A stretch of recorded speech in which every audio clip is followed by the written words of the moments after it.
everyone, welcome back to another episode of Webtech Tutorial. In today's video, I'm going to help you learn how to log into your Truist bank account. Watch the video till the end to learn how and subscribe to our channel if you've not yet. Also press the notification bell icon so that you'll never miss another update from us.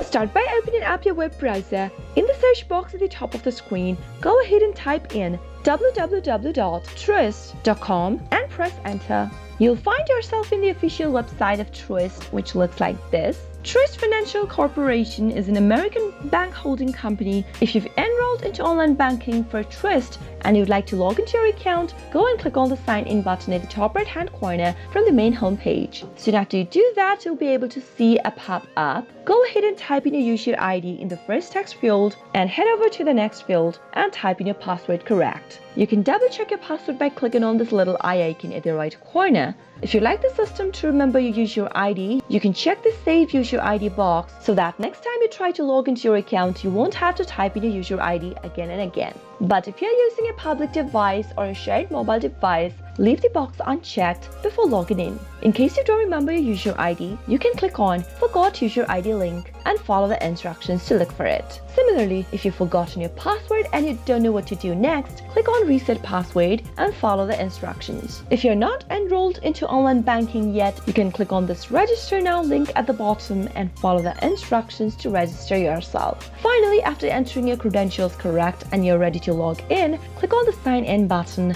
and there you'll be logged into your Truist bank account right away. I hope the tutorial was helpful. If it was, go ahead and give us a thumbs up. Comment down below in the comment box if you have a question or a feedback for us. I'll soon be back with some more tutorial videos like this. Thank you for watching.